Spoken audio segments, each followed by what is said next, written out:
What's up, s'mores? I'm Shannon Morse. Welcome back to the channel where we dive into tech that is smart, secure, and sometimes straight out of Arrakis. This is the OnePlus 15, and yes, it does come in this colorway, which is called Sandstorm. So if my Dune references do not make you roll your eyes, then you came to the right channel. We can be nerds together. See, I figured my reviews tend to follow a pretty specific outline that I had created, but what if we were on Arrakis reviewing a phone? What specs would be most important when it comes to Dune? Well, the OnePlus 15 starts at $899.99 here in the USA, and it releases on... Actually, we're not really sure when it's gonna release in the United States. According to OnePlus, they're currently having some delays releasing it here in the United States because of the US FCC. The FCC just makes sure that they get all the specific certification and they've gone through all the correct testing in order to sell their product here in the US. But there's currently a government shutdown, so that has apparently delayed the release of this product here in the United States. So just like every other OnePlus device, it will be here eventually in the United States, but currently they are not available for sale. However, if you are interested in purchasing a OnePlus 15 in the US, visit oneplus.com/US, enter your contact info, and you'll be notified whenever the device does go on sale. If you are in overseas markets, including Canada as well, then you will see this go on sale very soon. In fact, it's already available now for purchase in Canada starting on November 13th. So the prices follow. You got 12 gigs of RAM and 256 gigs of storage in the Infinite Black colorway. That one's gonna be USD $899.99. There's also a 16 gig RAM version with 512 gigs of storage. That's gonna be available for $999.99 USD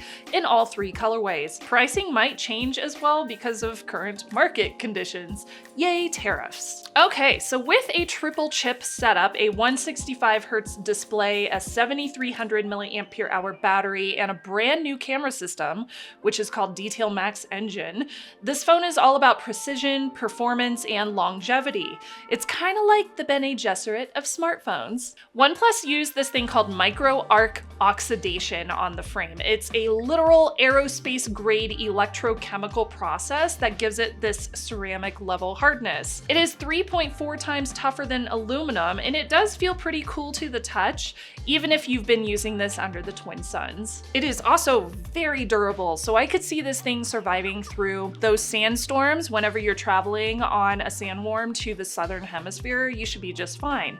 The OnePlus 15 is rated at IP66, 68, 69, and 69K. Now, I did do a little bit of research about this since there's multiple IP ratings here. The test for ingress protection readings, they don't overlap. So this means that OnePlus went through the test for each of those different ratings separately, and they scored on all of them. So having all of those IP ratings means it's not only protected against dust and submerging under 2 meters of water for 30 minutes, but it's also protected against high pressure water jets.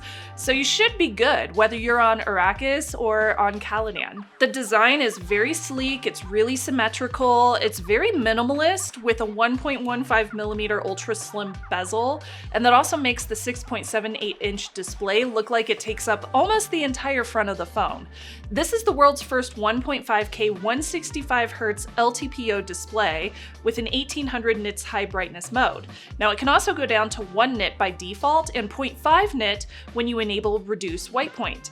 1800 nits brightness should be fine for super bright desert days, but it is not going to be the brightest one on the market currently. Now, colors include Infinite Black, Ultraviolet, and of course we have this one, which is called Sandstorm. It matches my desert colored silks. I love it. Now, personally, I am totally drawn to the ultraviolet colorway. I love it so much, it's beautiful. But this Sandstorm version is really smooth. I love the matte casing on this thing. Like, legitimately no fingerprints whatsoever, and it feels really soft to the touch. Now, I actually left Arrakis and I went down to planet Earth and I ran around this Halloween party and I went to New York City with this thing, no case on it. I just threw it in my purse. It managed to not get scratched up at all, even with all of my other crap bouncing around inside of my purse. I'm assuming that's due to that new material process that OnePlus used, because like you can look at it now and this thing still looks brand new, even though I've just kind of I've been messing around with it. I fully expected to get some scratches on it. I even like took a knife to this thing and it's still looking really good. Now, if you're finding this video helpful, a subscribe is such a simple way to support your favorite YouTubers and content creators. Subscribing is a really simple way of showing me which videos you find helpful and valuable too, and it lets me know which direction I should take my channel in. Also, a big Patreon shout out. You can join all of my patrons and support my channel by going over to patreon.com/Shannon Morse for perks like early video access, and I have a private Discord as well. It's really fun. As usual, all the videos on my channel are free to watch, and I thank my YouTube members and my patrons for making that possible. Also, this review is not sponsored by OnePlus. It's not sponsored at all. OnePlus sent this sample review unit over to me for this review. Now, this year, OnePlus is parting ways with Hasselblad. You may have remembered them from my previous reviews. They had a 5-year-long partnership, and the 15 series does not include any Hasselblad technology. But do not panic, Spice traders, because they have used everything that they learned and they poured it into the new DetailMax Engine, which is their in-house computational imaging system. So I'll put the specs on the screen, but this is a triple 50 megapixel array. So you've got your main sensor, you've got your ultra wide, and you also have a periscope telephoto lens on here too. Plus there's also a front 32 megapixel selfie camera, which captures 60% more light for stunning low light selfies, because not all deserts are bright, especially at night. And they also included a bunch of sweet features, like there's ultra clear 26 megapixel mode, which merges multiple frames for this really nice texture and realism. There's clear burst, which shoots 10 frames per second, combining those long and short exposures so that you have a blur-free motion shot. Clear night engine, which uses dual analog gain to perfectly align night frames, which is supposed to eliminate a lot of that noise from your average low light photos. And you can also film in 4K 120 FPS Dolby Vision HDR, you can record in OLOG, and you can even preview LUTs live while shooting, which is perfect for creators and filmmakers. And yes, they do have an underwater mode, which is complete with hardware water ejection. Okay, that all sounds fun and dandy, but in the real world, I got some great photos of Zelda and Suki, my fur children, though a few of the photos looked kind of grainy and the color was off, like the engine didn't quite get the scene right. I also went to this cool theater in Denver. It's called the Mayan Theater, I think. The colors are very warm, which is accurate to what I saw, and the details in the skull decor right before Halloween, they looked really great against the naturally blurry background, which really shows off the aperture here.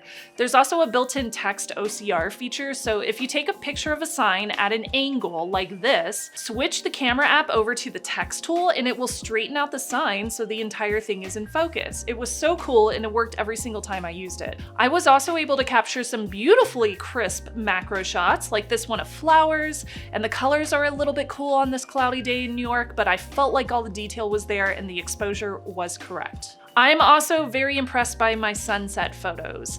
This would be kind of rough to take a photo of since I'm pointing towards the sun, but that HDR was really well done.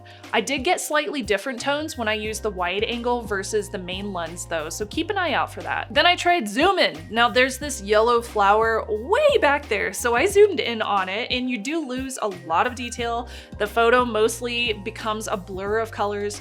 The max zoom is 120 times zoom, but you are getting kind of potatoes at that focal distance. We like to boil, mash, and stick potatoes in a stew. We don't necessarily like potatoes in our photography, as you've heard me say before. Sorry, different memes. I'm definitely trying to stick to the Dune references in this video, but you know, potatoes are potatoes. Can they grow potatoes on Arrakis? I wonder. I'm curious now. Anyway, zooming on the Empire State Building did look pretty good though. Just look at that antenna array at the top. It looks super cool. Now with selfies, my skin tone does look normal. The exposure is well balanced, even when I'm wearing a hat. Portraits do blend some of my hair into the background and they cut off that detail. Night shots were fantastic. These pictures of the city look great, as did the photos that I took of my friends. In colorful environments like Meow Wolf, the sensors did great at capturing accurate settings. Some of my pictures came out blurry here, like this one of the Yelp, which was kind of unfortunate because you almost never see the Yelp. He's very discreet. Meanwhile, capturing this photo of my friend Jenny trying to make contact with aliens came out super creepy. Like with that backdrop, totally gave me creepy vibes. I also have some videos from the OnePlus 15 showing off stabilization, audio, and image fidelity, which you can expect from this phone. Also, editing note, for some reason, sometimes the videos that I take on mobile stutter really bad whenever I add them to a YouTube video and export it out of Premiere Pro. So in practice, any videos that you see in this video are very, very smooth when I was testing this phone. So if you see lag or frame loss after I've exported this and uploaded it to YouTube, that's why. It's not on OnePlus, it's some Adobe problem. Don't be scared, I'm a friend. Check out this Christkindl market at Bryant Park in New York City. See, it's pretty steady when just walking around here. Ooh, more food. Yes, I'm so hungry. Some more 4K 30 on the front-facing camera. How's that focus? Oh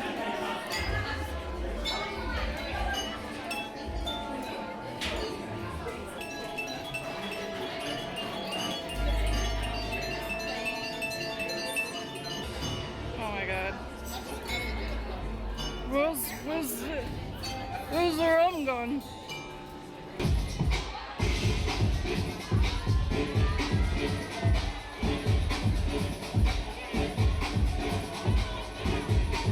All right, the insides are very powerful. We've got this Snapdragon 8 Elite Gen 5, a dedicated touch response chip, and a custom Wi-Fi chip working together. The Snapdragon CPU hits 4.6 gigahertz and it's paired with 16 gigs of RAM, at least in my version it is.